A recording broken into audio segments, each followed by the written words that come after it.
श्रीमान् वेङ्कटनाथार्य कवितार्किककेसरी वेदान्ताचार्यवर्यो मे सन्निधत्तां सदा हृदि। सन्तः श्रीरङ्गपृथ्वीशचरणत्राणशेखराः जयन्ति भुवनत्राणपदपङ्कजरेणवः। भरताय परं नमोऽस्तु तस्मै प्रथमोदाहरणाय भक्तिभाजाम्। यदुपज्ञमशेषतः पृथिव्यां प्रथितो राघव पादुका प्रभावः। पर्णस्तोमैर्वकुलसुमनो वासनामुद्वहन्ति आम्नायानां प्रकृतिमपरां संहितां दृष्टवन्तं। पादे नित्यप्रणिहितधियं पादुके रङ्गभर्तुः। त्वन्नामानं मुनिमिह भजे त्वामहं स्तोत्रकामः।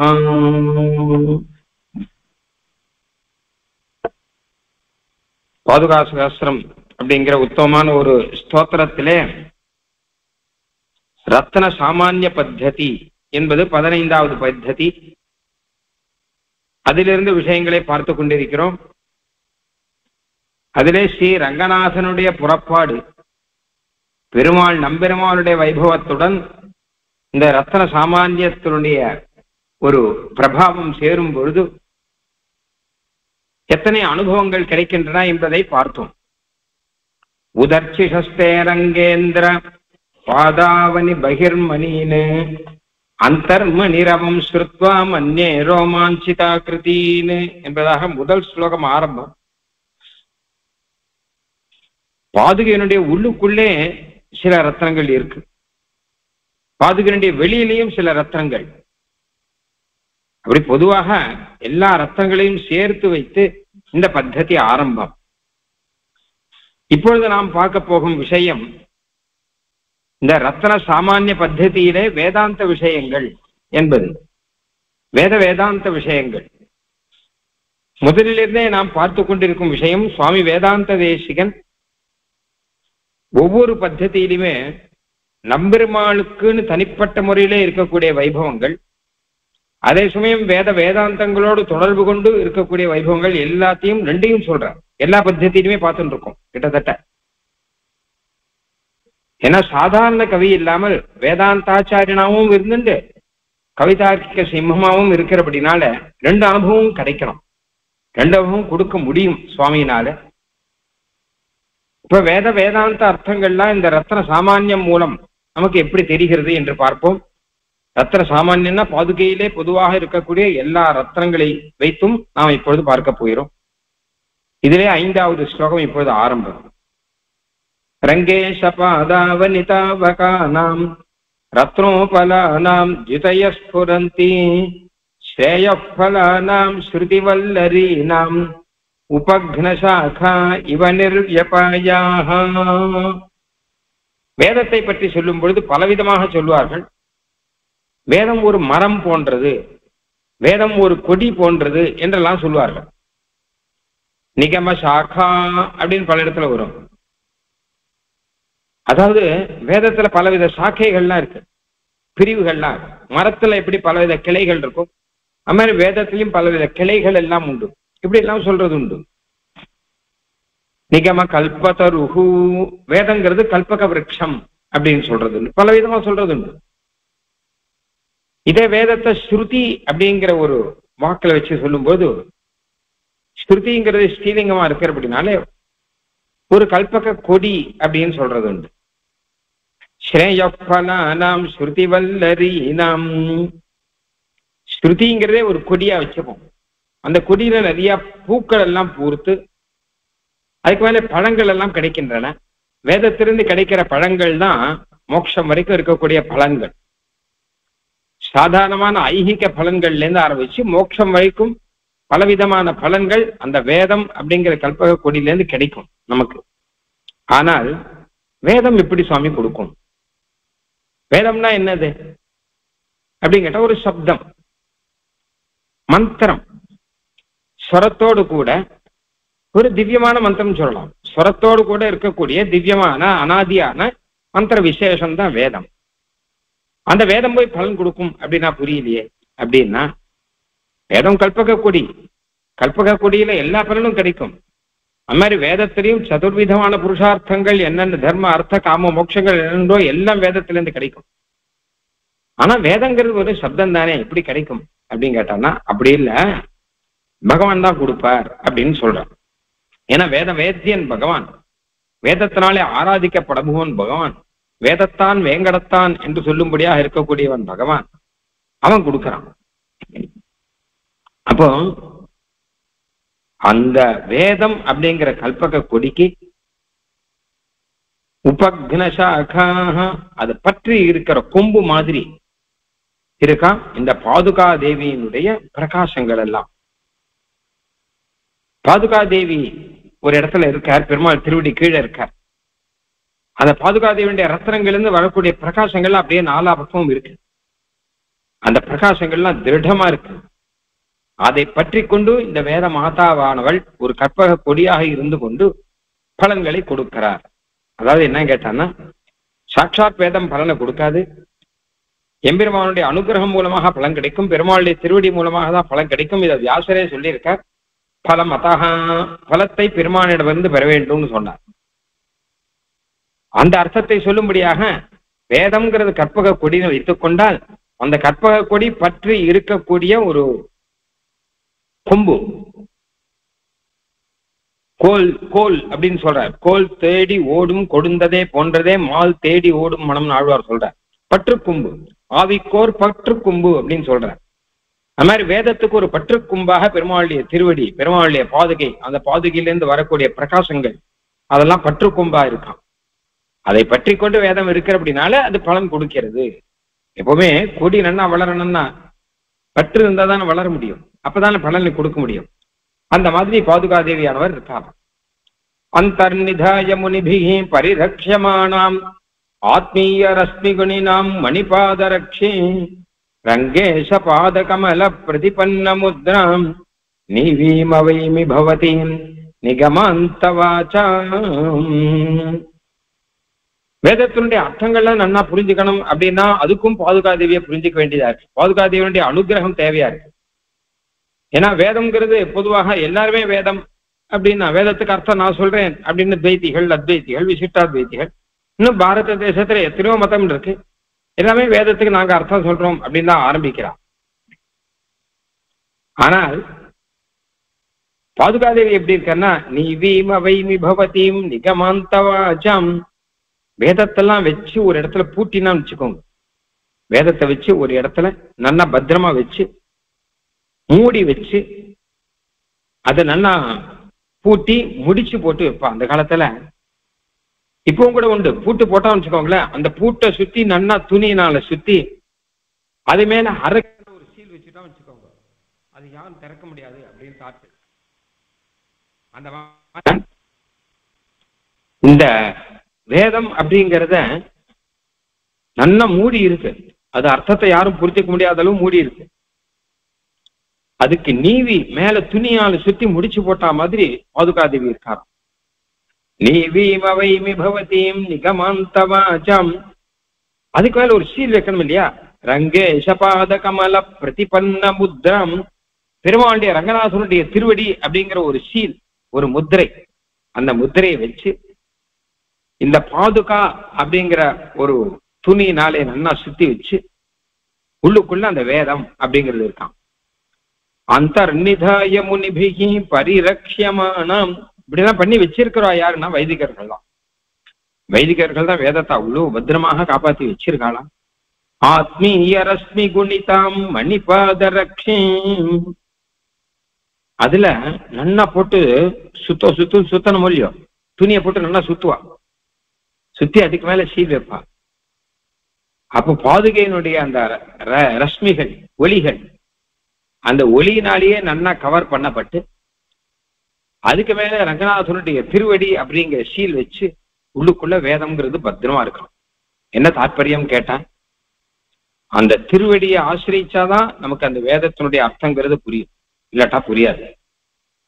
நிர்தூத மோகதிமிராக தவரத்ன தீபைஹி நிர்விஷ்யமான விபவம் நதராஜபுத்யா பிரத்யக்ஷயந்தி நிகமாந்த நிகூடமர்த்தம் பாதாவனி த்வயி நிவேசித பாவபந்தாக.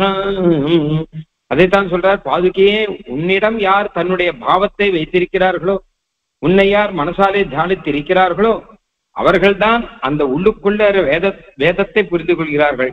அந்த வேதத்துக்குள்ளே மறைந்திருக்கிற மறைப்பொருளை அவர்கள் புரிந்து கொள்கிறார்கள்.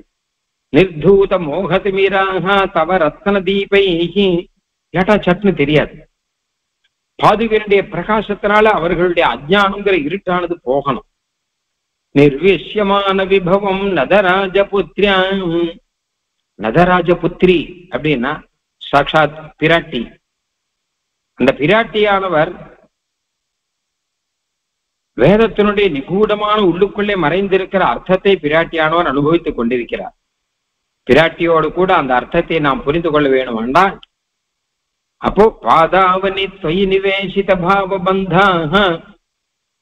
ஸ்ரீ பாதுகையினிடம் யார் தன்னுடைய பாவத்தை வைத்திருக்கிறார்களோ அவர்கள் தான் தெரிந்து கொள்கிறார்கள் அப்படின்னார்.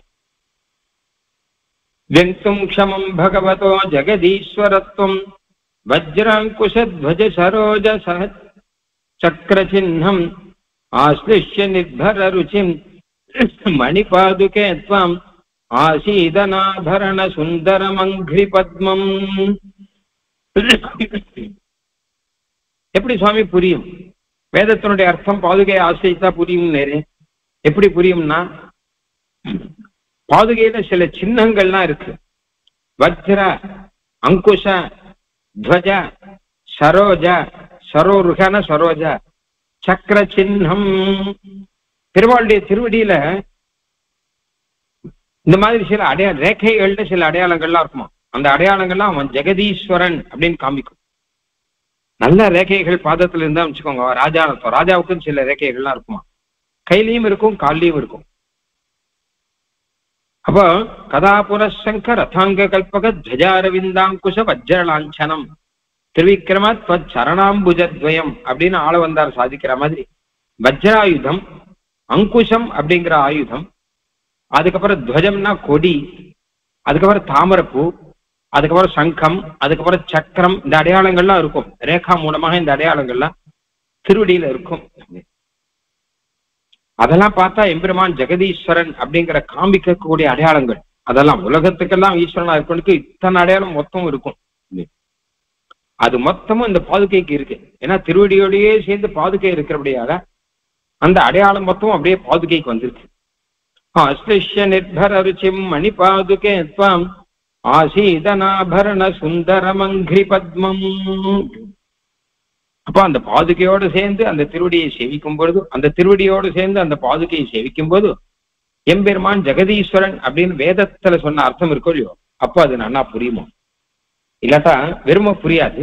ஏன்னா பிரத்யக்ஷயந்தி, வேதம் சொன்னா வேதம் சொன்ன மாதிரி இருக்கும்.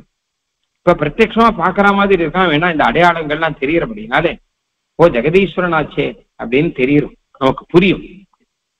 அதனால ஒரு பக்கம் பிரமாணம், ஒரு பக்கம் பிரமேயம்னு சொல்றான். பிரமாணம்ங்கிற வேதம், பிரமேயம் அப்படிங்கிறது எம்பெருமானுடைய திருவடி. இது ரெண்டையும் சேர்த்து பார்த்தா எம்பெருமான் ஜெகதீஸ்வரன் அப்படின்னு புரியலாம்.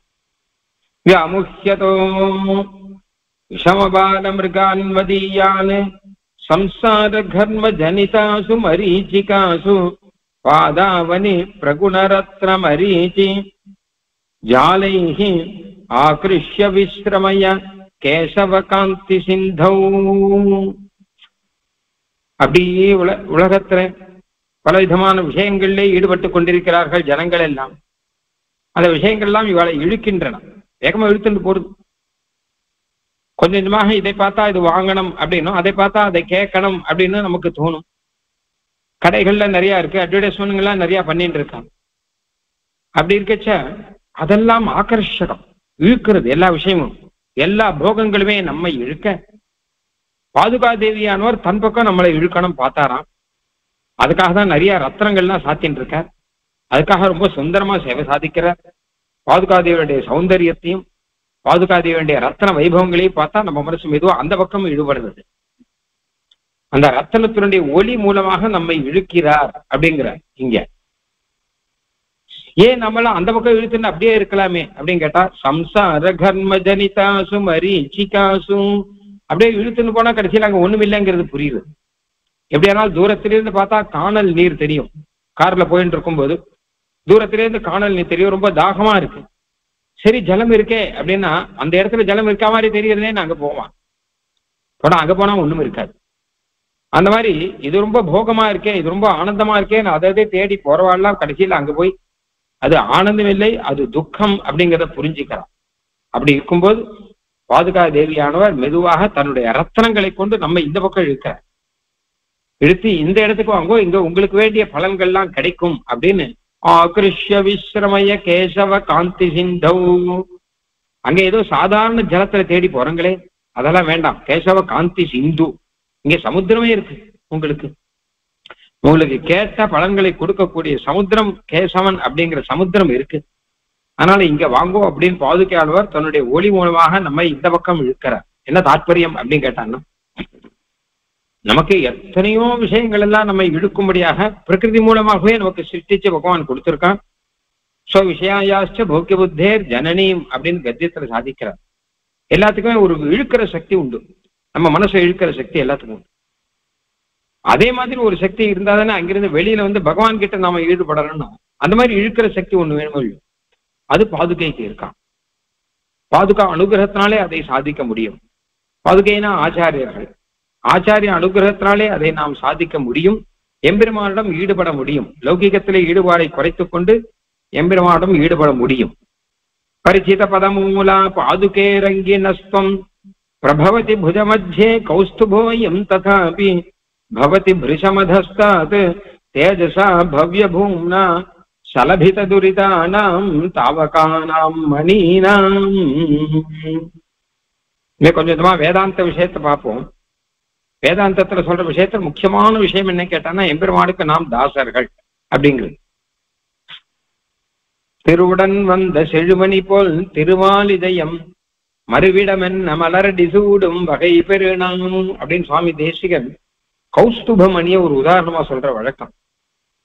எம்பெருமானுடைய திருமார்பில கௌஸ்துபம் மணி இருக்கு, நீல கௌஸ்துபம் மணி இருக்கு. ஜீவர்களுக்கு பிரதிநிதியாக அவர் இருக்கார்.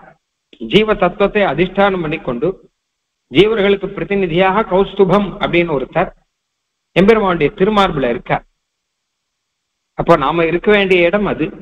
எம்பெருமானுடைய திருமார்பு கௌஸ்துபம் மாதிரி நாம. அப்போ அந்த இடத்துல கௌஸ்துபம் மாதிரி வசத்தியாக இருக்க வேண்டியவர்கள் அதை விட்டுட்டு இருக்கும் அப்படின்னு இருக்கு இல்லையா.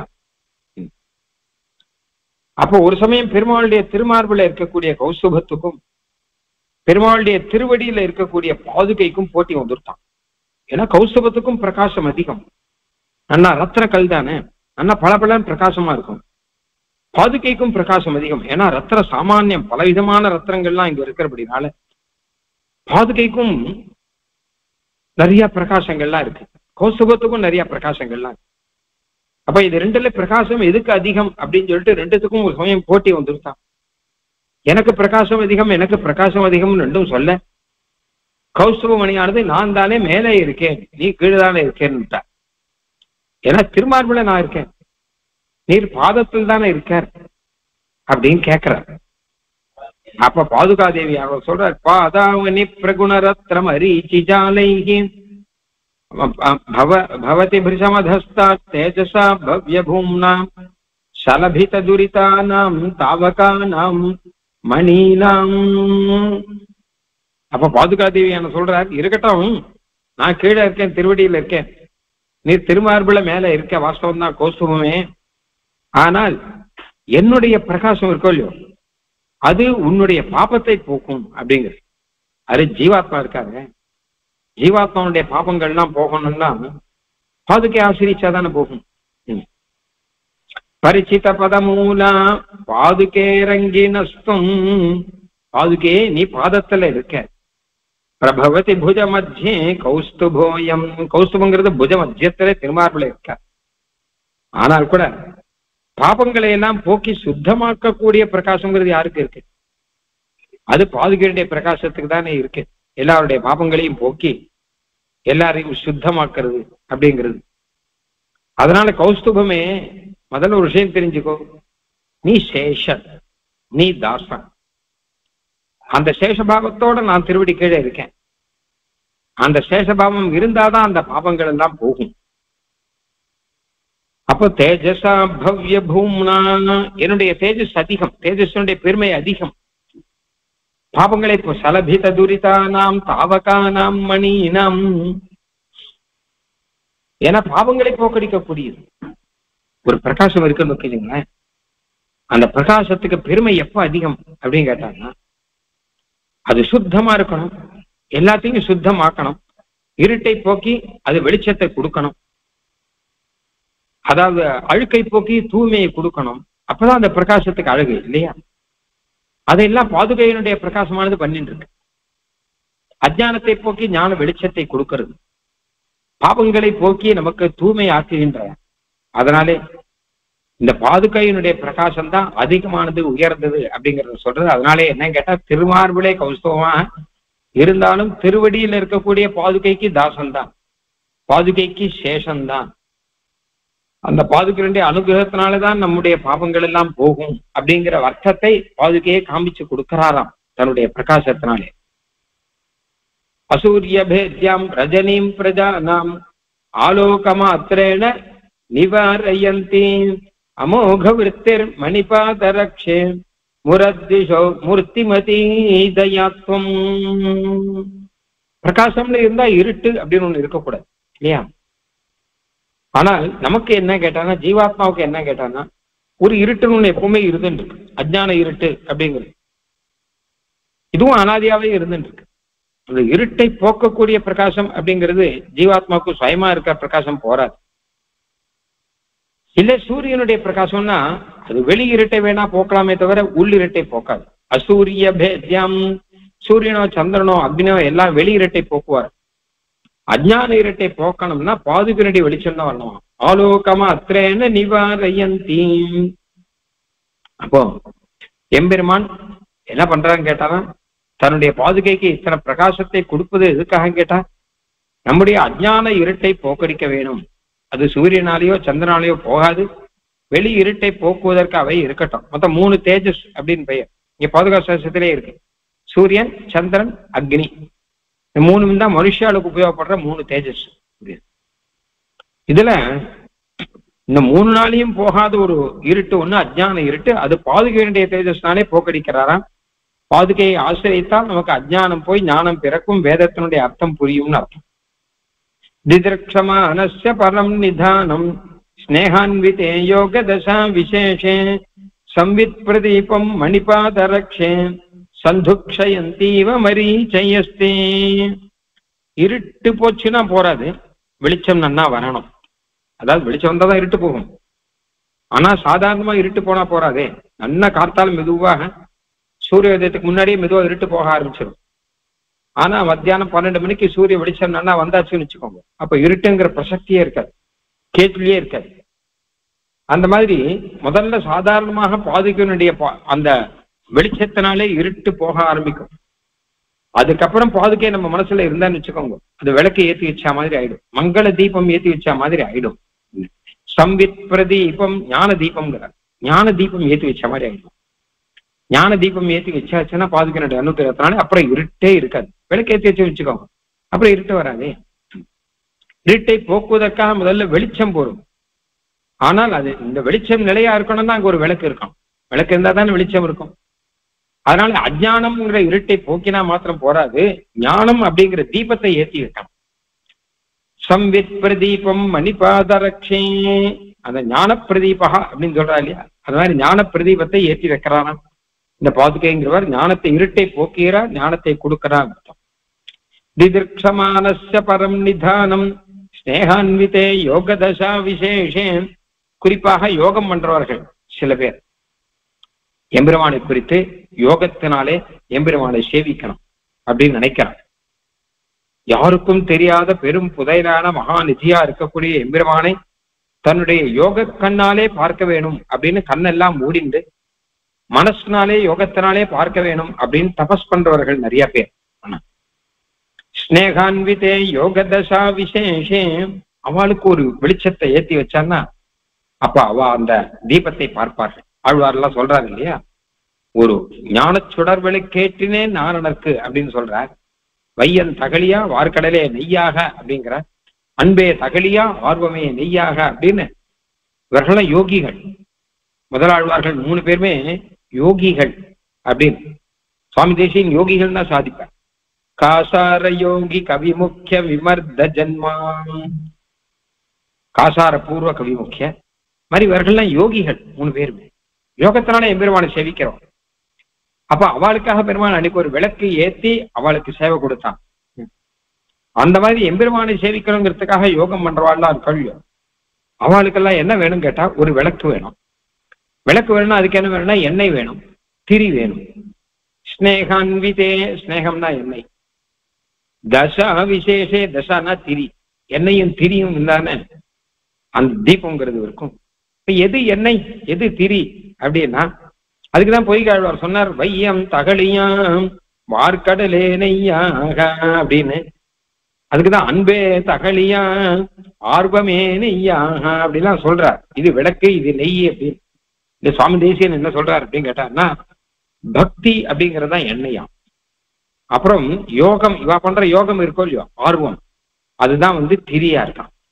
ஒரு பக்கம் எம்பெருமானுடைய பக்தி, அதுக்கப்புறம் இவா செய்யக்கூடிய யோகம்ங்கிற திரியில அந்த பக்தி அப்படிங்கிற எண்ணெயை கலந்து அவ அப்படி யோகம் பண்ணும்போது அதுல ஞானம் அப்படிங்கிற தீபமானது ஏற்றப்படுகிறது. அந்த தீபத்தை ஏற்றுபவர் பாதுகாதேவி. அந்த பாதுகாதேவியுடைய அனுகிரகத்தினாலே யோகம் செய்கிறவர்களுக்கு ஞானம்ங்கிறது நன்றாக இருக்கும் அப்படின்னு அர்த்தம். பெரிய அளவுல யோகம் செய்யாட்டா கூட திதிருக்ஷமானஸ்ய பரம் நிதானம், ஏதோ ஓரளவு பெருமாளை புரிஞ்சுக்கணும் அப்படின்னு ஈடுபட்டு யார் இருக்காளோ அவளும் பக்தியோட பார்த்தாதானே புரியும். அப்ப அவர்களுக்கும் கூட அந்த ஞான பிரதீபம் அப்படிங்கிற தீபத்தை பாதுகாதேவியே ஏற்றி கொடுக்கிறார். அப்படின்னா பாதுகையுடைய அனுகிரகத்தாலே ஞானம் பிறக்கும்னு அர்த்தம். இன்னொரு அர்த்தம் பாதுகான ஆச்சாரியன்னு ஒரு அர்த்தம் பார்த்துட்டு இருக்கோம் இல்லையோ. எம்பெருமானுடைய திருவடியை ஆசிரியத்தவர் பாதுகை, எம்பெருமானுடைய திருவடியை ஆசிரியத்தவர் ஆச்சாரியன். அதனால அந்த ஆச்சாரியன் தான் அந்த ஞான தீபத்தை ஏற்றி வைக்கிறாராம். இவன் பக்தியோட இவன் ஸ்ரத்தையோடு கூட இவன் இருந்தானால அந்த ஞான தீபத்தை ஆச்சாரியன் ஏற்றி வைக்கிறார். அப்போ பெருமாளை புரிய ஆரம்பிக்கும் அப்படின்னு அர்த்தம். திதிர்க்ஷமானஸ்ய பரம் நிதானம் ஸ்னேகான்விதே யோகதசா விசேஷே சம்வித் பிரதீபம் மணிபாதரக்ஷே சந்துக்ஷயந்தீவ மரீச்சயஸ்தே. சாதாரணமான ஒரு அஜ்ஞானம் இருட்டு போகும், சாதாரணமான ஞானம் பிறக்கும், எம்பெருமானுக்கு தாசன்கள் ஞானம் பிறக்கும். யோகத்திலே எம்பெருமானை நேர பார்க்கணும் இருந்தா அதுக்கு வேண்டிய நல்ல ஞானமும் இதுல பிறக்கும். எப்படியானா முதலாழ்வார்கள் 2 பேர் விளக்கேத்தினார். 3வது பேயாழ்வாரானவர் திருக்கண்டேன் பொன்மேனி கண்டேன் திகழும் மறுக்கண் அன்னி நிறமும் கண்டேன் அப்படின்னு அவர் சேவிக்கிறாரோ, அது மாதிரி எம்பெருமானை சேவிப்பதற்கு ஏற்றதான ஒரு ஞான தீபத்தை பாதுகா தேவியானவர் ஏற்றி வைப்பார் அப்படின்னா. அசிதில பரிணத்தார் அஸ்மி ஜாலைர் முனீனாம் தூரதிகமஜாதம் ந பாரமாரோபயந்தி கமல நயனமாத்யம் கர்ணதாரம் ததானா பவதி பவபயோதேஹே பாதுகே போதபத்ரி. சரி, ஞானம் வந்தாச்சு சுவாமி, அடுத்தது என்ன அப்படின்னு கேட்டா, ஞானம்ங்கிறது எதுக்கு உபயோகப்படும்? சம்சாரத்தை கடப்பதற்கு ஞானம் உபயோகப்படும். சா வித்யா யா விமுக்தையே அப்படின்னு ஒரு வச்சனம்.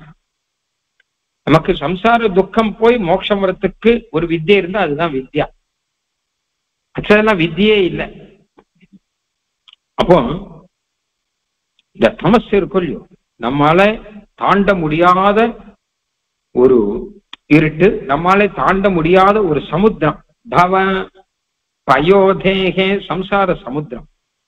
இந்த சமுத்திரத்தை தாண்டி போகணும், அதுக்கு எந்த அளவு உபயோகப்படும் அப்படின்னு கேட்டா, அந்த சம்சார சமுத்திரத்தை தாண்டி அக்கறைக்கு கொண்டு விடுற மாதிரி பாதுகாதேவியானவர் இருக்காராம். பாதுகே போத்தபாத்ரி, போத்தபாத்ரி அப்படிங்கிற தோணி அர்த்தம்.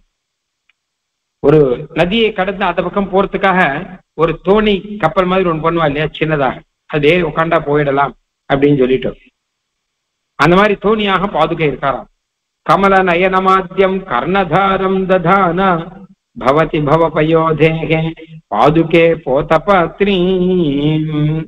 சரி, இந்த தோணி ஓட்டுறவர் யாரு அப்படின்னு கேட்டான்னா, சாட்சாத் பெருமான் தான். கமல நயனம் ஒன்றே காட்சனான எம்பெருமான், அவனே தோணிக்காரன், ஓடக்காரன். ஒரு ஓடக்காரன் ஒரு ஓடத்தை கொண்டு வரான். ஒருத்தர் சம்சாரத்தில் தவிச்சுட்டு இருக்கான், சமுத்திரத்தில் ஒருத்தர் தவிச்சுட்டு இருக்கான் வச்சுப்போம். இக்கரை அக்கறை தெரியாத தவிச்சுட்டு இருக்கான். எவ்வளவு ஆயுதான் நீந்த முடியும்? அலை மேல அலை வந்து அழுத்தி சம்சார சமுத்திரத்துக்குள்ள அழுத்திடும். அப்ப அந்த சமயத்துல பார்த்தா திடீர்னு ஒரு தோணி மாதிரி ஒண்ணு வருது, ஒருத்தர் ஓட்டின்னு வர, நீ ஏறி உட்கார் இந்த தோணிக்குள்ள, நான் உன்னை அங்க கொண்டு போய் சேர்த்துடுறேன் அப்படிங்கிற. உடனே அந்த தோணியை பற்றின்னு அது மேலே ஏறி உட்காண்டானா சமுத்திரத்தை தாண்டி அந்த பக்கம் அக்கறைக்கு அழகா கொண்டு விட்டுடுறாரு இல்லையா? அந்த மாதிரியாக இப்ப இந்த இடத்துல பாதுகை தான் போதபாத்திரி, பாதுகை தான் தோணி. அந்த பாதுகையை ஓட்டின்னு வரவர் எம்பெருமான் தான். எம்பெருமான் தான் அந்த ஓடக்காரன் அப்படிங்கிறது.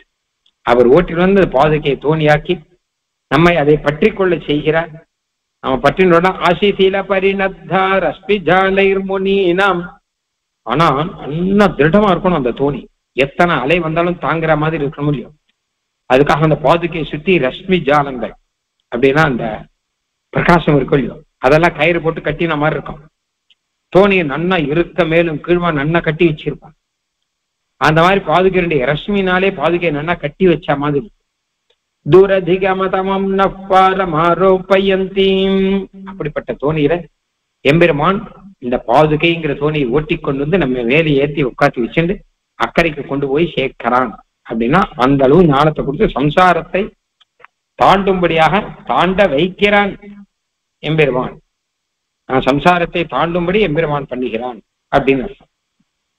போதபாத்திரி பாதுகே போதபாத்திரின்னு வரும்போது போதபாத்திரி பவித்ரின்னு வரும் தயாசதத்துல. திசி திசி கதி வித்பிர் தேசிகைர் நியமானா ஸ்திரச்சரமனுகம்பே ஸ்தானலக்னா குணைஸ்தம் அப்படின்னு. பரிகத விஷசைலம் பாரம் ஆரோபயந்தி பவஜலதிகதானாம் போதபாத்திரி பவித்ரி. அங்க இருக்கிற நிறைய பதங்கள் இங்கேயும் இருக்கு.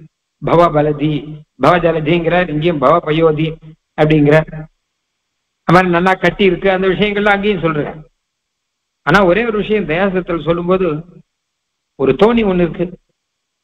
அந்த தோணி எம்பெருமானுடைய தயை தான் தோணிங்கிற. நம்மள சம்சாரத்திலே அந்த அக்கறைக்கு கொண்டு ஒரு தோணி இருந்தான். அந்த தோணியை ஓட்டின்னு வருவார்கள் ஆச்சாரியர்கள். திசி திசி கதி வித்பி தேசிகைர் நியமான. ஏன்னா அந்த தோணி ஓட்டின்னு வரவன் இருக்கானே, அவனுக்கு ரெண்டு விஷயம் தெரிஞ்சிருக்கணும். ஒண்ணு, தோணி எப்படி ஓட்டணும்னு தெரியணும், படகோட்ட தெரியணும். ரெண்டாவது வழி தெரியணும். ஏன்னா சமுத்திரத்தை நடுவில் வழி கண்டுபிடிக்கிறது கஷ்டம்.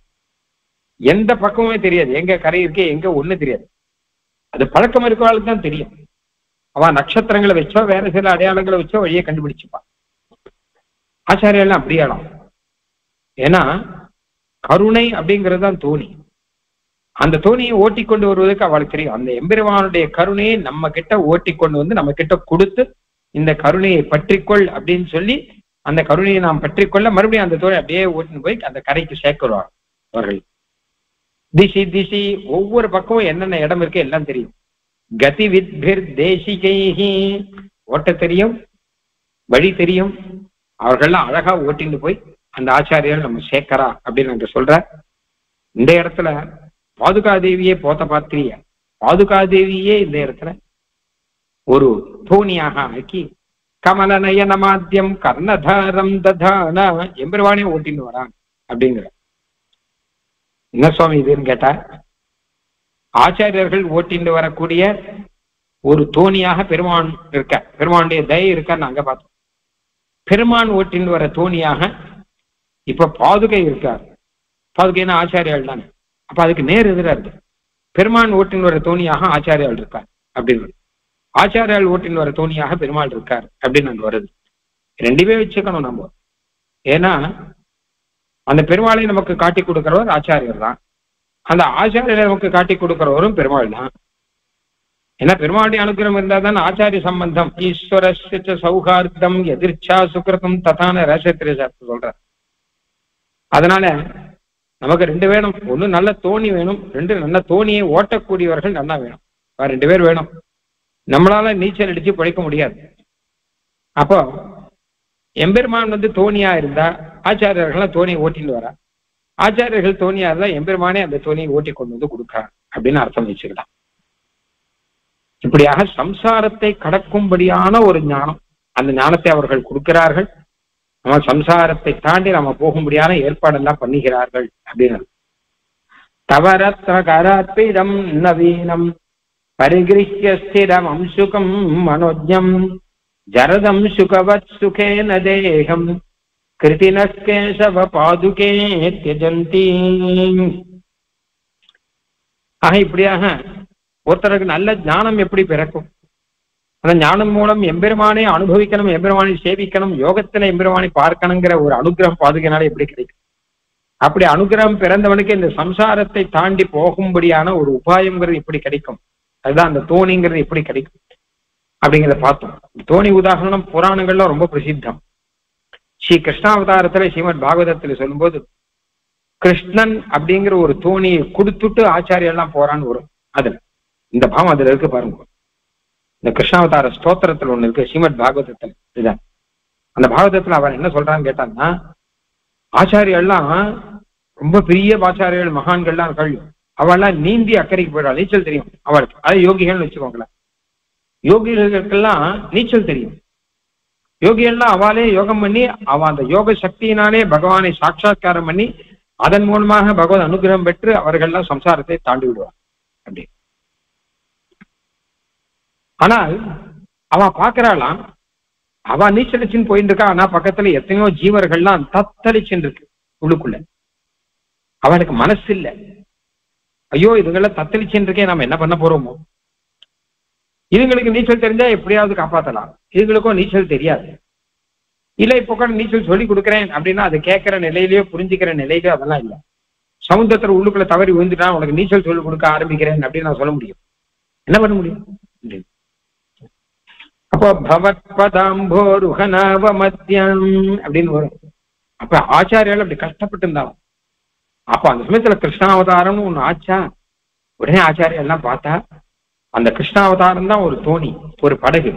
அந்த படகை கொண்டு போய் வாங்கிட்டு அது ஒரு படகு வருது வாங்கோ, அதை பிடிச்சின்னு வாங்கோ, நாங்க நீஞ்சி போய்க்கிறோம், நீங்க அந்த படகு பிடிச்சின்னு வாங்கோ அப்படின்னு வியாசர் பராசர சுகர் முதலான மகா யோகிகள் கையும் அவள்லாம் நமக்கு என்ன வழி இல்லையேன்னு கவலைப்பட்டிருந்தவர்கள் கிருஷ்ணாவதாரம்னு ஆன உடனே அந்த வைகுந்தன் என்னும் தோணி அப்படின்னு அந்த தோணியை காண்பித்து இதில் பிடிச்சு நீங்க வந்துருங்க, அங்க நீச்சல் போய்க்கிறோம் அப்படிங்கிறாங்க அவள்.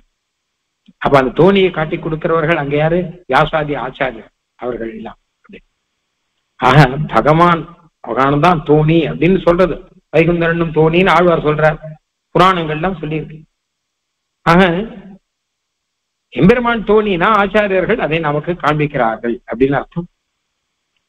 இப்படியாக அதாவது யோகங்கள்லாம் பண்ண முடியாத இருக்கிறவருக்கு நம்மர்கள் யோகங்கள் பண்ணி சம்சாரத்தை கடப்பவர்கள், நீச்சல் அடிச்சு கடக்கிறவர்கள். யோகங்கள் தெரியாமல் இருக்கிறவர்களுக்கு எம்பெருமானுடைய திருவடி அப்படிங்கிறது தோணி மாதிரி இருக்கு. எம்பெருமானுடைய பாதுகைங்கிறது போத பாத்திரி, பாதுகை போத பாத்திரிங்கிறது அது ஒரு தோணியாக இருக்கு. அதை பற்றி கொண்டோமானால் சரணாகதி செய்தோம்னு அர்த்தம். அதை சரணாகதி செய்தோமானால் மோட்சம் கிடைக்கும் அப்படின்னு மோட்சம் வரைக்கும் கொண்டு விட்டுட்ட. இனிமே மோட்சம் கிடைக்கும் மாத்திரம் இல்லை, அதை மோட்சத்துக்கு அழிச்சுட்டு போறவரும் பாதுகை தான். அதை வேதாந்த சாஸ்திரங்கள்லாம் சொல்லியிருக்காங்க. எப்படி வேதாந்த சாஸ்திரத்துல தானே இந்த யோகங்கள்லாம் வேதாந்தத்துலாம் இருக்கு, உபநிடத்துல சொல்லியிருக்காங்க. யோகங்கள்லாம் எப்படி பண்ணணும் அப்படிங்கிற விஷயங்கள்லாம் இருக்கு.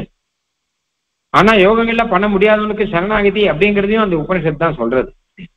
எல்லாத்தையும் விட்டுட்டு இருக்கவாளுக்கு, ஒன்றும் பண்ண முடியாம இருக்கவாளுக்கு சரணாகதி அப்படிங்கிறது இருக்கு, அது கை கொடுக்கும். அது சரணாகதினா எம்பெருமான் தான் சரணாகதின்னு ஒரு இடத்துல வேதாங்கமா சொல்றது. சரணாகதினா என்ன? ஞாசைதி பிரம்மா பிரம்மா ஹி பரோஹி பிரம்மா அப்படிலாம் சொல்றது. சரணாகதினா எம்பெருமான் தான். ஏன்னு கேட்டா எம்பெருமான தானே சரணாகதி பண்றோம். சரணாகதி பண்றோம் நம்ம தனியாக ஏதாவது பண்றோம். ஒரு யாகம் பண்றாருன்னு வச்சுக்கோங்களேன்.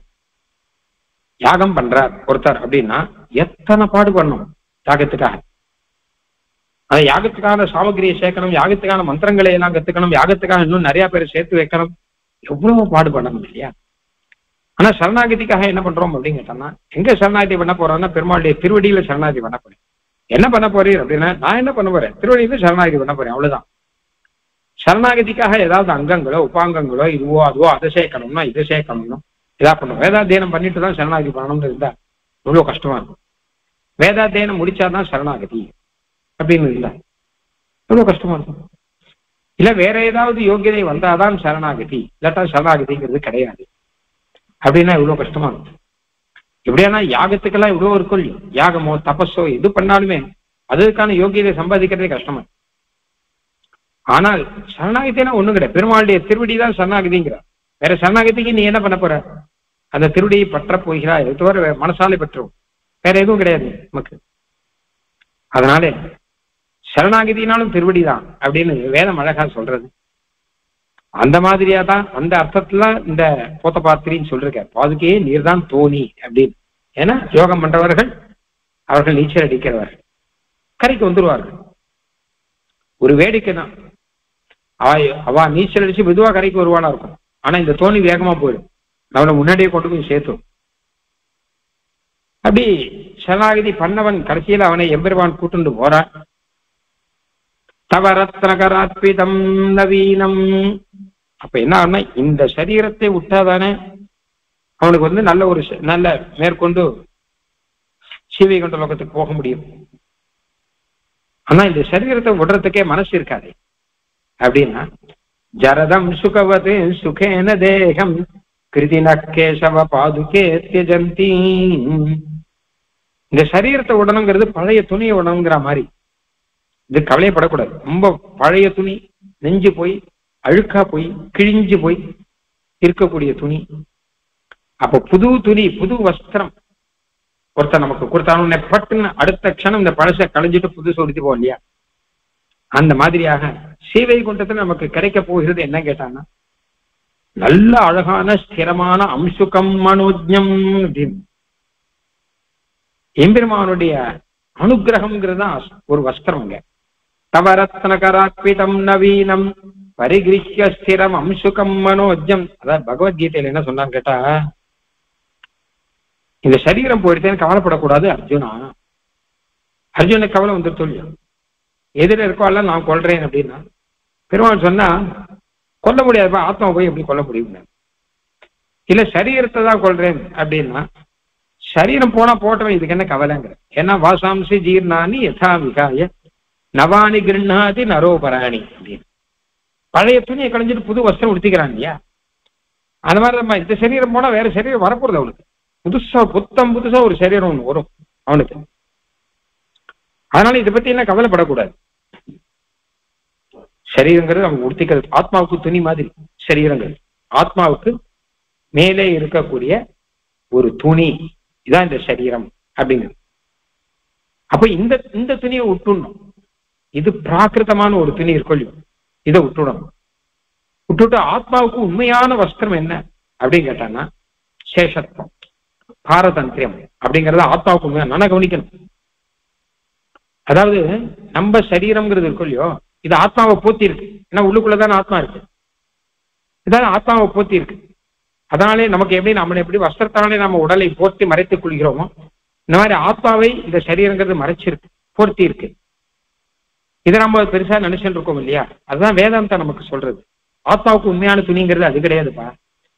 பகவத் சேஷத்துவம், பகவானை கொண்டு பொருத்தம், பகவத் அனுபவம், பகவத் சேஷத்துவம், பகவத் பாரதந்திரியம், பகவத் அனுபவம், இதெல்லாம் தான் ஆத்மாவுக்கு வேண்டிய துணி. இதெல்லாம் புது துணி.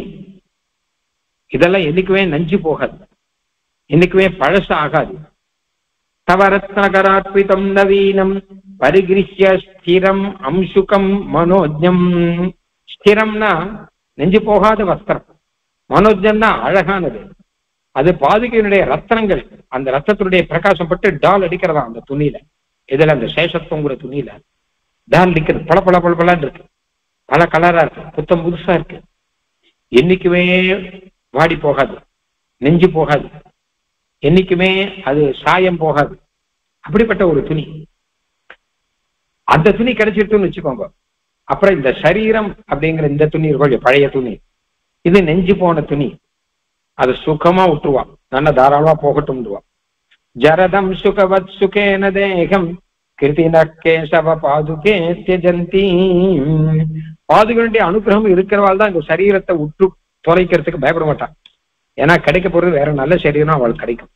நல்ல சரீரம்னா என்ன கேட்டா, நல்ல இந்த ஒரு போர்வை போய் இந்த ஒரு துணி போய் வேற நல்ல ஒரு துணி, சேஷத்துவ துணி அப்படிங்கிறது கிடைக்க வருது. அதுதான் கிருஷ்ணாவதாரத்துல கோபிகா வஸ்திராபகரணம் இருக்கும் இல்லையோ, அது அந்த வஸ்திராபகரண லீலைங்கிறது ஒரு லீலை.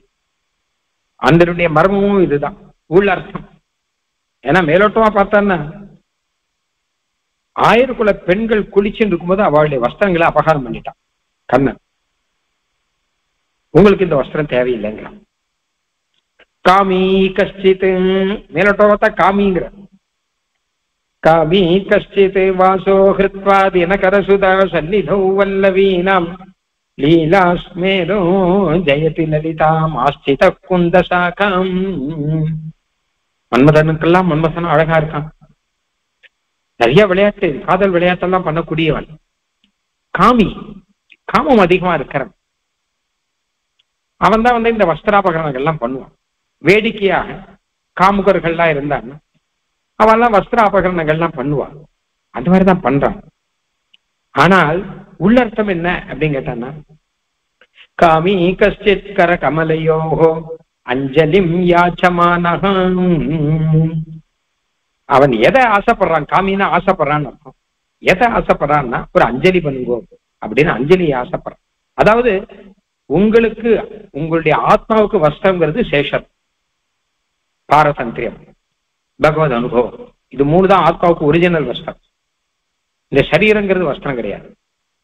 அதனால ஆத்மாவுக்கு சரீரங்கிற வஸ்திரத்தை போர்த்தி கொண்டு அப்படியே தெரிஞ்சு கொண்டிருக்கிறீங்களே, அது வேண்டாம். அஞ்சலி பண்ணுங்க. அஞ்சலி பண்ண ஆத்மாவுக்கான ஒரு வஸ்திரம் கிடைக்கும். சேஷத்துவ வஸ்திரம் அப்படிங்கிறது ஆத்மாவுக்கு உண்மையான போர்வை அதுதான்.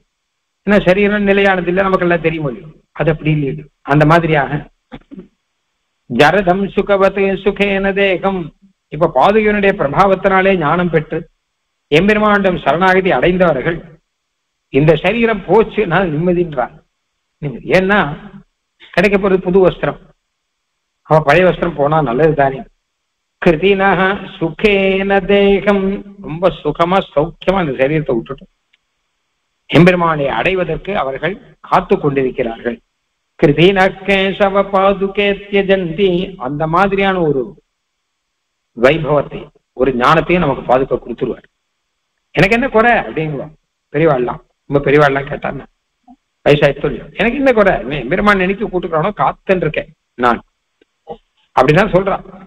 ஏன்னா எப்படியும் போக போறதுன்னு தெரியும்.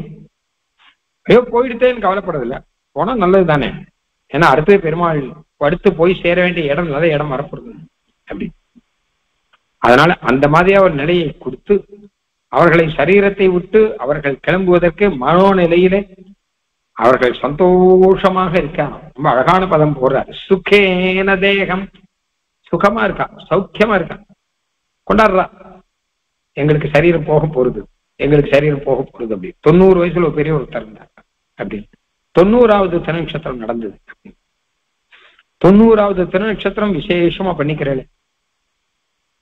இன்னும் எத்தனை திருநட்சத்திரம் இந்த மாதிரி திருநட்சத்திரம் நடக்கணும் உங்களுக்கு ஆசை அப்படின்னா, அவர் சொன்னார் 90 நாள் 90 வருஷம் ஆயிடுத்து இல்லையோ, அதை கொண்டாடல. இன்னும் 2 3 வருஷம் தான் கிட்ட, அந்த பக்கம் கிட்ட போயிட்டு இருக்கோம் இல்லையா, அதை தான் கொண்டாடிட்டு இருக்கேன். ஆனதை நினைச்சு நான் கொண்டாடலப்பா. ஒரு பெரியவர் சொன்னார்ல, ஆனதை நினைச்சு நான் கொண்டாடல, நெருங்கின்னு இருக்கணும் இல்லையோ அதை நினைச்சு கொண்டாடிட்டு இருக்கேன் அப்படின்னு. 1990 பெருமாள் கூட்டுக்க போறான் அப்படின்னு. ஜரதம் சுகவத்து சுகேன தேகம். அதனால பகவத்கீதையிலே சொன்ன ஒரு தத்துவம், வேதாந்த தத்துவம், அதை நமக்கு புரிய வைக்கிறார் இந்த பாதுகையானவர். கிருதின கேசவ பாதுகே த்யஜந்தி அபிதோ மணி பாதுகே நிபத்தைஹி கிருத சம்ஸ்கார விசேஷம் ஆத்மரத்னைஹி குருதே பவதி பதம் முராரேஹே கடிலேஸ்மின் ஹிருதிமே நிவேச யோக்யம். அப்ப அந்த சமயத்துல இந்த சுகமாக இந்த சரீரத்தை விடணும் அப்படின்னா மனசுலதான் இருக்கணும். சௌக்கியங்கிறது மனசுல தானே இருக்கு. ஐயோ போயிடுத்தேன்னா கஷ்டமா இருக்கு. மனசுல அந்த எண்ணம் வரணும். மனசுல பாதுகாதேவி வந்துட்டா வச்சுக்கோங்க, அப்ப இந்த சரீரம் பெரிய விஷயமா தெரியாது. இப்ப போயிட்டோம், சரீரம் போகட்டுமே அப்படின்னு தோணும். அப்ப பாதுகாதேவி மனசுக்குள்ள வராறாம். அந்த கடைசி காலத்துல நாம சரீரத்தை விடும் பொழுது குருதே பவதி பதம் முராரேஹே கடிதேஸ்மின் ஹிருதிமே நிவேச யோக்யம். எம்பெருமானுடைய திருவடி வரணும் நம்ம மனசுக்குள்ள. ஆனா மனசு ரொம்ப கடினமா இருக்கு. கடினமான இடத்துல திருவடி வராது எப்பவுமே. கடினமான இடத்துல தான் நம்மளே கால் வைக்க மாட்டோம். அப்ப என்ன பண்ணுவோம், காலில் செருப்பு போட்டுருவோம். அந்த இடத்துல நடக்க முடியாது போல இருக்கு அப்படின்னா ஏதோ ஒண்ணு காலுக்கு போட்டு நடக்கிற முடியும். அப்ப எம்பெருமான் திருவடி பார்க்கிறார், அந்திம காலம் வந்துருத்தேன், இவன் மனசுக்குள்ள நாம போகணும், இவன் சரீரத்தை விட்டுட்டு வரணுமே பார்க்கற. ஆனா நம்ம மனசோ ஒரே கல்லும் முள்ளுமா இருக்கு, கல்லும் நிறைய இருக்கு, முள்ளும் நிறைய. அப்போ அந்த பாதுகையை சாத்திக்கிற, பாதுகை மூலமாக எம்பெருமான் திருவடி உள்ளுக்குள்ள வர.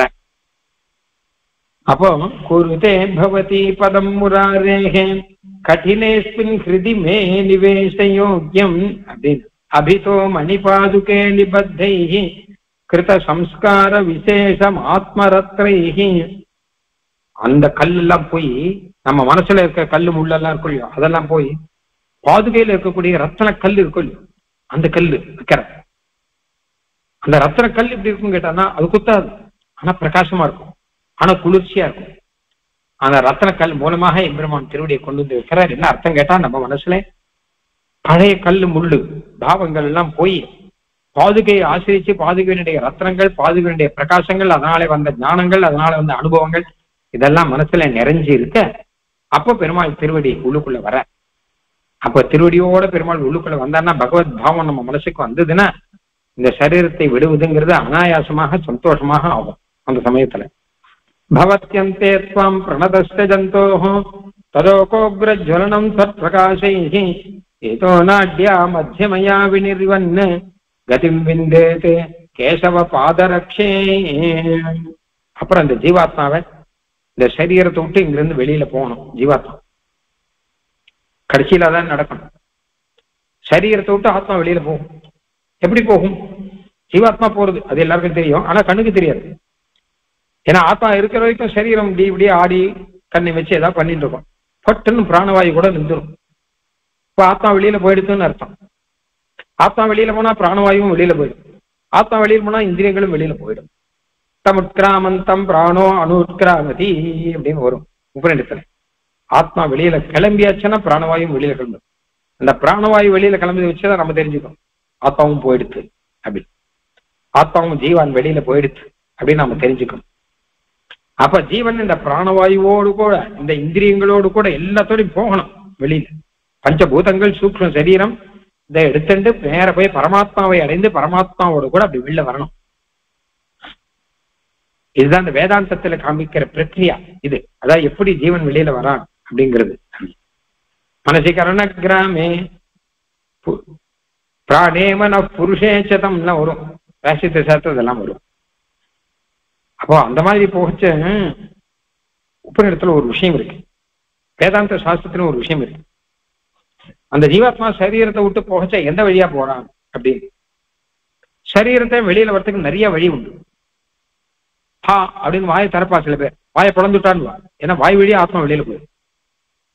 சில பேருக்கு கண் வழியா ஆத்மா வெளியில போகும், சில பேருக்கு மூக்கு வழியா வெளியில போகும், சில பேருக்கு காது வழியா வெளியில போகும். அப்ப எந்த வழியா வெளியில போகணும் ஜீவாத்மா அப்படின்னு கேட்டா, அதுல உத்தமமானது என்னன்னு கேட்டான்னா நடு மண்டை நடு நாடி வழிக்கேங்கிற நடு மண்டை வழியா மண்டையை பிளந்துட்டு வெளியில போகும் ஜீவாத்மா. ஜீவாத்மா ரொம்ப சின்னது, அதுக்கு சின்ன இடம் இருந்தா போதும். ஒரு வேர்வை வருதோ இல்லையோ அந்த மாதிரி கூட ஜீவாத்மா போயிடும். பிளந்துன்னா அப்படி ரெண்டா பிளக்கணும்லாம் அர்த்தம் இல்லை, அப்படியே அது ஜீவாத்மா வெளியில வந்துடும். அப்ப ஜீவாத்மா அது வழியா வெளியில வரணும். அப்ப என்ன, எப்படி அந்த வழியை கண்டுபிடிச்சு இந்த ஜீவாத்மா அது வழியா எப்படி வெளியில வரும்? எல்லாருக்கும் வராது, சரணாகதி பண்ணவாளுக்கு தான் வரும். அப்பதான் மோட்சம் போக முடியும். அது எப்படி கண்டுபிடிக்கும் அப்படின்னு கேட்டா, பெருமாளே கண்டுபிடிக்க வைக்கிறான். என்ன பண்றான்னு கேட்டா, வியாசர் சூத்திரத்தை சொல்ற ததோகோக்ரஜ்வலனம்னு ஒரு சூத்திரம். அங்க எந்த வழியா போனா அந்த நடு நாடி அந்த மண்டைக்கு போகுமோ அங்க ஒரு சின்ன பிரகாசம் ஒன்று வரும். தத் பிரகாசித துவாரா, அந்த வழியாக இவன் வெளியில வருவான். ஒரு வெளிச்சம் ஒன்று வரும். வித்யா சாமர்த்தியாத் கத்யஸ்மிருதி யோகாச்சா ஹார்த அனுகிரகீதா. இந்த பிரகாசம் எங்கேருந்து வரும் அப்படின்னு கேட்டா, ஹார்த அனுகிரகீதா, ஹிருதயத்துல இருக்கிற பகவான் அவன் அனுகிரகம் பண்றான்.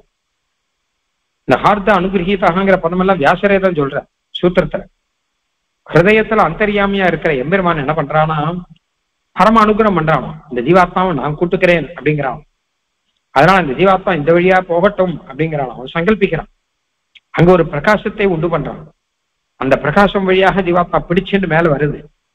அப்படியே மேல நடு நாடி வழியாக, நடு மண்டை நாடி வழியா மேல வெளியில வந்து அதுக்கு மேல அது வந்து எம்பெருமானை அடையும் மேற்கொண்டு போய்.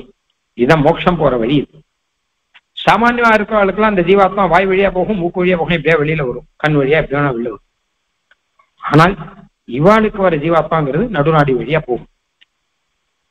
அப்ப அந்த பிரகாசத்தை கொடுக்கறான் இருக்கு. தத் பிரகாசி தத்வாரா அப்படின்னு இருக்கு வேதாந்தத்தில். எம்பிரான் வெளிச்சத்தை உண்டு பண்றா, அந்த வெளிச்சத்தை பற்றி கொண்டு இந்த ஜீவாத்மா அப்படியே கிளம்பி அது வழியாக வெளில வரான் இருக்கு. அந்த வெளிச்சம் என்ன வெளிச்சம்னா பாதுகாதேவியருடைய ரத்ன வெளிச்சம் அப்படின்ற ஸ்லோகத்தை சொல்ற.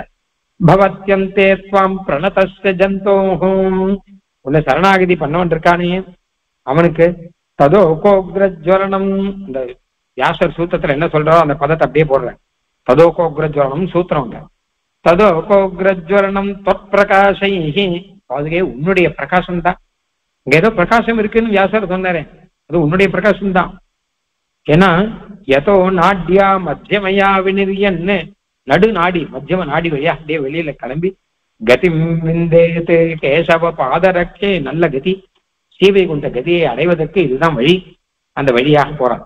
சமாதி பாஜாம் தனுதேத்வதீயா ரங்கேஷ பாதாமணி ரத்ர பங்கி ஸ்தானம் பிரயாத்தும் நமுதப்பரம் தத் பிரதீபஹத்யம் பிரதயா மஹத்யம்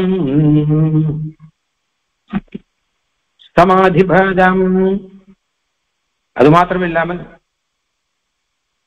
நேர அச்சிராதி கதி அப்படின்னு ஒண்ணு இருக்கு இல்லையா, இங்கிருந்து கிளம்பி போனவன் அதுக்கு மேல அச்சிராதி கதியினாலே போகணும். அப்போ எம்பெருமான் அந்த வழியினாலே ஐச்சுன்னு போனானோ, இங்கேருந்து வெளில போனப்புறம் அதுக்கும் வழி நிறைய இருக்கு. சொர்க்கத்துக்கு போற வழி, நரகத்துக்கு போற வழி, அங்கங்க போற வழிகள்லாம் இருக்கு. அந்த வழியெல்லாம் அவன் போயிடக்கூடாது. நேர ஸ்ரீவைகுண்டத்துக்கு போற வழி அப்படின்னு ஒண்ணு இருக்கும். அந்த வழியை இந்த பாதுகாதேவி காமிச்சு கொடுக்குற. சமாதி பாஜாம் தனு தேத்வதீயாம் ரங்கேஷ பாதாமணி ரத்ர பங்கி ஸ்தானம் பிரயாத்தும் தமசப்பரம் தது.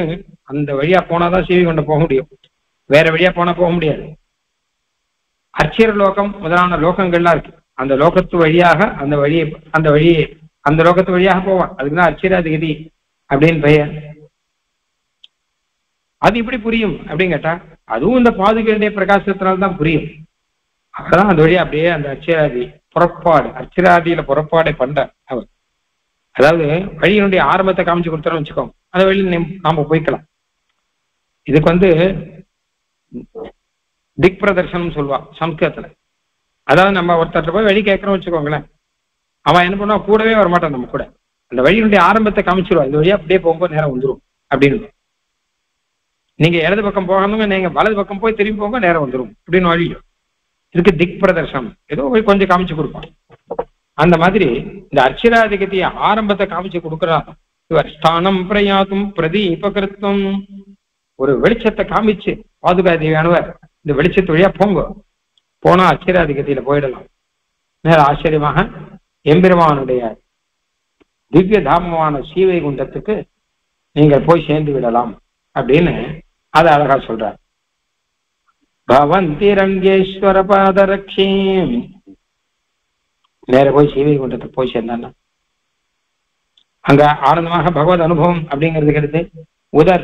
உதர்ச்சிஷிந்தயதாம் பிரஜானாம் பவந்தி ரங்கேஸ்வர பாதரக்ஷே பிரகல்பயந்தோ விவிதான் விஹாரான் உதர்ச்சிஷிந்தயதாம் பிரஜானாம் சிந்தாமணித்வம். பாதுகையில் இருக்கக்கூடிய மணிகள்லாம் இருக்கும் இல்லையோ, அதெல்லாம் சாதாரண மணி கிடையாது, எல்லாமே சிந்தாமணி அப்படிங்கிற. சிந்தாமணின்னா எதை கேட்டாலும் கொடுக்குமா, எதை கேட்டாலும் கொடுக்கும் அப்படின்னா சாதாரணமா சிந்தாமணின்னு ஒரு கல் இருக்கு இதுல சொர்க்கத்துல இருக்கான், அது எதைக்கு முன்னாடி எதை கேட்டாலும் கொடுக்குமா. ஆனால் பாதுகையினுடைய ரத்னம் இருக்கும் இல்லையோ, அதுதான் உண்மையிலே சிந்தாமணி. ஏன்னா மோட்சத்தை கொடுக்கும். அந்த எதை கேட்டாலும் கொடுக்குற சிந்தாமணி இருக்கும் இல்லையோ, அது மோட்சத்தை கொடுக்காது. ஆனால் இந்த சிந்தாமணி அப்படிங்கிறது, பாதுகா ரத்னம் அப்படிங்கிறது சிந்தாமணி மாதிரி இருக்கும் இல்லையோ, இது சாட்சாத்து மோட்சத்தையே நமக்கு கொடுக்கக்கூடியது.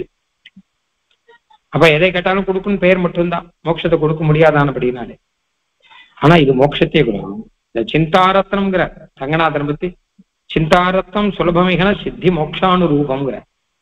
ரங்கநாதனே ஒரு சிந்தாமணியாம், சிந்தா கல் மாதிரி இருக்கான், ஒரு ரத்னம் மாதிரி இருக்கார் பெருமாள். பெட்டிக்குள்ள மூடின ரத்னம் மாதிரியாக ஸ்ரீரங்கத்துல அந்த கிரக கர்ப்ப மூலஸ்தானம் இருக்கும், அதுவே பெட்டி மாதிரி தான் இருக்கும். அந்த பெட்டிக்குள்ள ரத்னமாக பெருமாள் இருக்கார். சிந்தாரத்னம், சிந்தாமணி. இது சித்தி மோக்ஷானுரூபம், நமக்கு மோட்சத்தை கூட கொடுக்கும். திருஷ்யதே ரங்க மத்தியங்கிற, அது கடைசியில ரங்கத்துல அரங்கத்துல கொண்டு வந்து வச்சுட்டாரு. ஏன்னா நல்ல உயர்ந்த சிந்தாமணி ரத்ன கல் இருந்து வச்சுக்கோங்க, அதை ஆத்துக்குள்ள பூட்டி வைப்பா, இல்ல லாக்கர்ல பூட்டி வைப்பா. ஆனா மோட்சத்தையே கொடுக்கக்கூடிய சிந்தா ரத்னத்தை ஸ்டேஜில் கொண்டு வச்சுட்டா ரங்கத்துல. ரங்கன்னா ஸ்டேஜில் அப்படின்னு வேடிக்கையா சாதிக்கல அங்க. அப்படியாக இங்க எம்பெருமானுடைய பாதுகை ஆடவர் உத்தமமான ஒரு சிந்தாமணியாக இருந்து கொண்டு சாட்சாத்து பகவத் அனுபவம் அப்படிங்கிறது நமக்கு கட்டாயம் கொடுத்து கொண்டிருக்கிறார். அந்த ஞானத்தையும் கொடுக்கிறார். எதுவானாலும் முக்கியமான விஷயம் என்ன கேட்டார்னா, யமனுடைய வசத்துக்கு வரமாட்டார்கள் இவர்கள் எல்லாம். சாதாரணமா பாதுகை சரணாகத்தின் பண்ணாதவர்கள் கூட, சாதாரணமாக பாதுகை பிடித்துக் கொண்டவர்கள்லாம் கூட யம வசத்துக்கு ஆக மாட்டார்கள் அப்படிங்கிறத பல ஸ்லோகத்தில் இங்க சொல்ற. முகுந்த பாதா அதுக்கு சொல்லணும்னா, அதுக்கு ஸ்லோகம் சொல்லணும்னா, விதேஹி சௌரேர் மணிபாதுகேத்வம் விபத்யமானே மயி ரஷ்மி ஜானைஹி ஆசீததாம் அந்தக கிங்கரானாம் வித்ராசனான் வேத்ரலதா விசேஷான். யம தூதர்களா ராத்திரி வேலை வருவா போல இருக்கு. அப்படி இருட்டுல இருட்டோட இருட்டா கூட்டு போடுவா நிறைய பேரை. இப்ப யமதூதர்கள் ராத்திரி வேளையில கையில கம்பெல்லாம் வச்சுட்டு வரா. அப்ப அந்த சமயத்துல பாதுகா தேவியானவர் அங்க இருந்தான்னு வச்சுக்கோங்க, அவருடைய பிரகாசம் அது அவளை, அந்த பிரகாசமே அந்த யமதூதர்களை மிரட்டுவோம். பிரகாசம் இப்படி இப்படி அசையறது இல்லையா, அது இங்க கிட்ட வராதவங்க இது நான் இருக்கிற இடம் அப்படிங்கிறதான். அப்படி யமதூதர்களை மிரட்டுறது அது சாதாரணமானவாளுக்கு யமனுடைய இதுவே கிடையாது. பாதுகை ஆசிரிச்சா சரணாகதி பண்ணவாளுக்கு முகுந்த பாதாவனி மத்திய நாட்டியா மூர்தன்யா நிஷ்பததோ முமுக்ஷோ ஆப்ரம்மலோகாத் அவலம்பனார்த்தம் ரத்னானி தே ரஷ்டி கனம் சிருஜந்தி. இது இன்னொரு வேதாந்த விஷயம், சீக்கிரம் முடிச்சுடணும். ராத்திரியில மரணம் அடைஞ்சிட்டான்னு வச்சுக்கோங்க, அவனுக்கு வெளிச்சமே தெரியாது. அவன் எப்படி போவான்னு ஒரு கேள்வி, ஒரு விசாரம் ஒண்ணு சீபாஷ்யத்துல இருக்கு. அப்போ அதுக்கு பதில் சொல்ற, நல்லா சரணாகதி பண்ணியாச்சுன்னு வச்சுக்கோங்க, அவன் ராத்திரியில மரணம் அடைஞ்சா என்ன, பகல்ல மரணம் அடைஞ்சா என்ன, அவனுக்கு தேவையான வெளிச்சங்கிறது இருக்கும். பெருமாள் கொடுக்கிற எப்பவுமே ராத்திரியில சூரியன் இல்லையே தவிர ஏதோ ஒரு வெளிச்சம் இருக்கும். சூரியனுடைய வெளிச்சமே கொஞ்சம் கொஞ்சம் இருக்கும், இல்லாத போகாது, நமக்கு போராது அது அப்படிங்கிறது மட்டும்தான். அந்த மாதிரியாக இப்போ நிஷி நேதிச்சே என்னன்னு ஒரு சூத்திரம் ஒண்ணு இருக்கு. ராத்திரியில் மரணம் அடைஞ்சால் மோட்சம் உண்டா அப்படின்னு கேட்டா, எம்பெருமானை பற்றிய ஞானியானவன் எப்ப மரணம் அடைஞ்சாலும் மோட்சம். ராத்திரி ஆனாலும் சரி, பகல் ஆனாலும் சரி, எப்ப மரணம் அடைஞ்சாலும் மோட்சம் உண்டு. வெளிச்சம் கிடையாதே அப்படின்னு கேட்டா அது பெருமாள் பார்த்துப்பார். அததான் சொல்றார், ரத்னானிதே, உன்னுடைய ரத்னத்துடைய வெளிச்சம் போறாதா எங்களுக்கு. பாதுகையே நாங்கள் ராத்திரியில மரணம் அடைஞ்சா கூட உன்னுடைய ரத்னத்தினுடைய வெளிச்சம் இருக்கும். இது பிரம்மலோகாத் அவலம்பனார்த்தம், சாட்சாத் சீவை கொண்ட லோகம் வரைக்கும் எங்களை கொண்டு விடும். அதனால நாங்க அந்த இதை வெளிச்சத்தை பற்றி கொண்டு, வழியை பற்றி கொண்டு அர்ச்சிராதி கதியில நேர எம்பெருமானுடைய திருவடியை அடைய முடியும். அதனால இப்ப இது வரைக்கும் நாம் பார்த்தது, முதல்ல நமக்கு ஞானம் வரத்துக்கு தேவையான வேதத்துக்கு உறுதுணையாக, வேதம்ங்கிற கல்பக சாக்காக்கு ஒரு கோல் கொம்பாக பாதுகை இருக்க. அப்படின்னா என்ன அர்த்தம்னா, வேதத்தை புரிஞ்சுக்கணும், வேதத்தினுடைய பலன் பெறணும்னா இந்த பாதுகை இதனுடைய சகாயம்ங்கிறது கூட வேணும் அப்படின்னு அதுல இருந்து ஆரம்பிச்சு, அந்த வேதம் ஞானத்தை எப்படி கொடுக்கறது, அதுக்கு எப்படி பாதுகை துணையா இருக்கார் அப்படிங்கிறத சொல்லி, அந்த பாதுகையானவர் கொடுக்கக்கூடிய ஞானம்ங்கிறது எத்தனை விசேஷமாக இருக்கு, தாச ஞானங்கள்லாம் கொடுக்கறான்னு சொல்லி, அந்த பாதுகையானவரே யோகத்துக்கு வேண்டிய ஞானம், பெருமாளை சேவிக்கும்படியான ஞானத்தை கொடுக்கிறார் அப்படின்னு சொல்லி, அந்த பாதுகாதேவியே நம்ம சரணாகதி பண்ண வைக்கிறார் அப்படின்னு சொல்லி, அவரே போத்த பாத்திரியாக தோணியாக இருக்கார், சம்சாரத்தை கடக்க வைக்கிறார் அப்படின்னு சொல்லி, அப்படி சம்சாரத்தை கடந்து நாம் மேற்கொண்டு போகணும் அப்படின்னும் போது கூட நமக்கு இந்த சரீரத்தை விடணும் இல்லையா, அதை விடணுங்கிறதுக்கான மனசுல ஒரு துணிவு மட்டும் இல்லை, அதே ஒரு சந்தோஷமாக சுகமாக நமக்கு காட்டி கொடுத்து அதுக்கப்புறம் இந்த ஜீவாத்மா வெளியில வரத்துக்காக உள்ளுக்குள்ள ரஷ்மிகளாலே வெளிச்சம் ஏற்படுத்தி ஜீவாத்மாவை மத்திய நாடி வழியாக வெளியிலே கொண்டு வந்து அர்ச்சராதி வழியை காண்பித்து இருட்டுல போனா கூட பாதுகனுடைய ஒளியை பற்றி கொண்டு இந்த ஜீவாத்மாவனவன் நேர சீவை குண்டத்துக்கு போகும்படி பண்ணுகிறார் அப்படின்னு வேதாந்தத்திலே உபனிஷத்திலே சூத்திரங்களிலே அங்கங்க என்னென்ன அர்த்தம் சொல்லி இருக்கும் எல்லா அர்த்தத்தையும் இந்த பாதுகாதேவியினுடைய ரத்ன பிரபாவங்கள்னாலே நாம் புரிந்து கொள்ள முடியும் அப்படின்னு சுவாமி தேசிகன் வேதாந்த தேசிகன் இங்கே சாதிக்கிறான்னு பார்த்தோம். இப்படியாக ரத்ன சாமானிய பத்ததி முடிகிறது. ஜெயதி யதிராஜ சூக்திர் ஜெயதி முகுந்தஸ்ய பாதுகாயுகளி ததுபய தனாஸ்திரிவேதீம் அவந்தயந்தோ ஜெயந்தி பூசந்தः கவிதார்க்கிக சிம்ஹாய கல்யாண குணசாலினே ஸ்ரீமதே வெங்கடேசாய வேதாந்த குரவே நமः.